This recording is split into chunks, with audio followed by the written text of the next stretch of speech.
Ito yung mga nakuha natin guys. Ayan na yung mga nakuha natin litog. Napakarami yan. Ngayong araw naman guys, samahan nyo kami manguha nitong kakaibang shell dito sa lugar namin na kung tawagin ay litog. Samahan nyo na rin guys kaming ihawin at i-food trip ito dito lang sa taas ng ating napakagandang treehouse. So what's up guys? What's up? Makanapadaan lang. So ngayong araw maaga na naman tayong tinanghali ng gising. Pagkagising nga guys namin ni Dugong kaninang umaga ay pinoproblema na agad namin yung uulamin namin ngayong araw. Kaya eto na pagdesisyon na namin pumunta dito sa mangroves. Kasi guys dito lang naman tayo mahanap na pwede nating maiulam. Habang nagbabiyahe nga guys kami dito, iniisip namin kung ano bang pwede namin kunin ngayong araw. Kaya napag-isipan na lang guys namin na kumuha nung tinatawag dito sa lugar namin na litog. Ngayong kasing buwan guys madami o likas yung ganong klase ng mga shell. At sa mga nakakaalala pa nga lang dyan guys, nakikita nyo ba yung prinsa na yun? Doon nga pala guys kami nangangawil ni Dugong dati no, nagsisimula pa lang kami sa pagbablog. At grabe guys, hindi namin inakala na darating kami sa ganitong punto. Iba talaga guys pag si Lord yung kumilo sa buhay mo, yung mga hindi mo inaasahan at mga hindi mo kayang gawin ay talagang magagawa mo. Kaya nagpapasalamat ako kay Lord sa 1 million followers na binigay niya sa amin. At kung isa ka guys doon sa 1 million followers namin, paki-comment naman sa baba dyan kung taga saan ka para malaman natin kung hanggang saan nakakaabot itong mga vlog na ginagawa natin. Makalipas nga lang guys ang pagbabiyahe natin, habang nakasakay tayo dito sa bangka nating si Mimo ay nakarating na rin tayo dito sa location. Nandito na guys tayo sa pagkukunan natin ng mga litog at samahan nyo kami, bababa na tayo, sisirin natin dito guys. Let's go! Medyo malalim.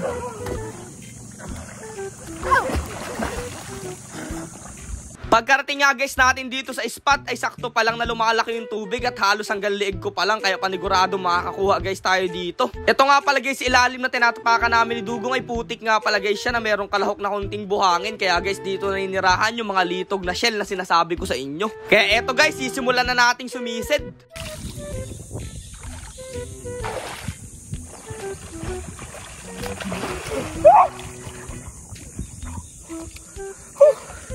So guys, ayan yung litog oh. Sa putik sila nakatira na may medyo kunting buhangin. Ayan, natsura ng litog guys. Para siyang lukan pero iba yung laman nito guys, kulay pula, ma-orange. 1-0. Pagdating talaga guys sa mga shell at sa mga isda at sa mga alimango, talagang hindi kayo mapapahiya dito sa lugar namin kasi napakarami talaga niyan dito.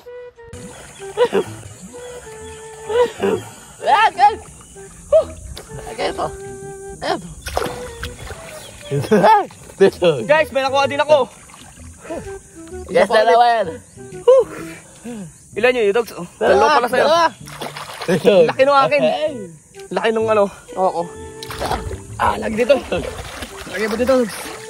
Matuwa din eh.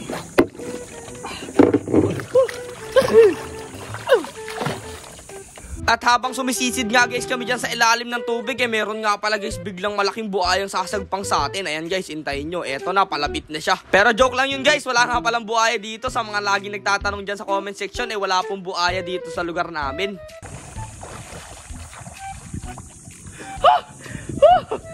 Guys, may nakuha akong ano, kapis. Yung ibang klase ng kapis guys. Ito yan. Ito yung ginagawang ano, ginagawang bintana ng mga kapis nung una-una guys sa mga bintana sa mga lumang bahay. Kadalawa ako. Madalang lang kami makakuha ng ganyan dito.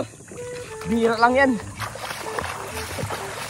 Yun nga pala guys, variety ng kapis na nakuha ko yun nga pala guys yung ginagawang bintana nung mga unang panahon. Kasi guys nakikita ko dito sa lugar namin nung pag ginigiba guys dito yung mga lumang bahay, nakikita ko ganun yung ginagawa nilang bintana, yung balat ng kapis. Tapos eto na nga guys, eto na pala yung mga nakuha ni Dugong dun. May mga ano yan, magaling talaga manguha ng mga shell yan. Guys, may mga technique ito.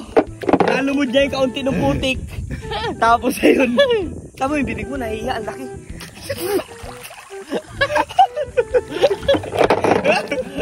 Okay, tara, diretso pa tayo baba. So yun guys, natapos na tayo sa panguha at grabe, medyo nakakapos ng hininga. Ito yung mga nakuha natin guys. Ayan na yung mga nakuha natin litog. Napakarami yan. At ang pinakamasarap guys na luto dyan, iihawin lang natin tapos may sukang mahalang. Opo! Sarap dun! Ay,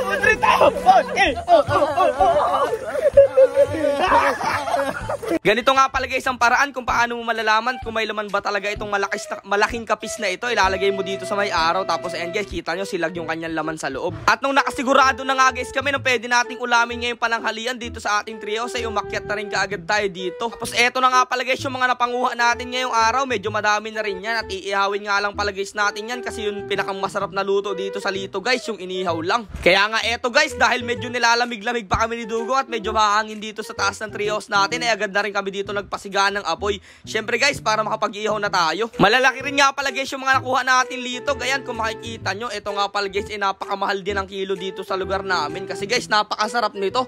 Para sa akin guys, mas masarap pa talaga to sa lukan. Bihira nga lang pala guys kami makakuha ng ganitong shell dito sa lugar namin kasi lumalabas lang talaga sila guys pag ganitong buwan. Pero meron din naman guys isang luto dito, pwede rin itong ginataan at masarap din guys to pag ginataan. Kaso nga lang guys, mas napili namin ni Dugo ngayong araw na ihawil lang ito tapos isasawsaw guys natin sa sobrang halang na suka. Ay grabe, sobrang sarap nun guys. Tapos papartneran natin ang bahaw na kanin. At oo nga pala guys, malapit na nga pala tayong mag-overnight dito sa trios natin. Bibili na lang tayo ng mga ilaw para maganda naman guys itong tingnan, lalong lalo na pag gabi.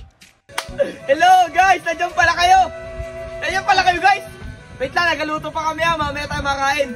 Diyan pala kayo eh. Sige, manood lang kayo dyan. At oo nga pala guys, shoutout nga pala guys sa mga top cities na maraming nanonood sa atin. Ito nga pala guys ang top 10 cities na maraming nanonood. Shoutout sa mga taga Quezon City, Manila, Caloocan, Davao, Iloilo, Taguig, Antipolo, Cebu City, Bacolod at Pasig. Ayan, sobrang salamat sa panonood nyo palagi. At ito na nga pala guys ang itsura ng mga litog na nakuha natin. Medyo kulay orange yan guys at napakasarap nyan, lalong lalo na at inihaw lang natin. At ito rin naman guys yung mga malalaking kapis na nakuha natin. Tapos sasamahan mo guys nitong napakasarap na ginawa nating suka. Medyo mahalang-halang yan guys na medyo manamis-namis. Nako, talagang solid na solid dyan. Pero syempre guys, kahit natatakam na tayo, huwag pa rin natin kakalimutang magdasal at magpasalamat. Nagkaong ka na lang. Nagkaong ka na lang. So yun guys, what's up? Tara, kainin na natin ang mga litog natin nakuha. At syempre, may masarap tayong suka dito guys. Lalagyan natin yan ng suka. Ayun, napakahalang yung suka na yan. Let's go. Woo! First bite, tara dogs. Tikman natin itong lito guys. Ito, litog. Siyempre, lagyan natin ng suka yan guys na mahalang na may sili oh. Woo! First bite. Sarap. Sarap pag inihaw na litog. Ayun. Tikman din natin to dog. Ito guys, kapis. Yung tunay na kapis. Oh. Hawsaw na ng suka. Guys, suka. Kain. Sarap. Kaya ano pang iniintay nyo guys? Tara, samahan nyo na kami sa solid na namang food trip natin. Let's go! Pero bago ang lahat guys, hanggang dito na lang muna itong adventure natin ngayong araw. Kita-kits na lang ulit tayo bukas sa susunod na adventure. Salamat sa panonood guys. Ha.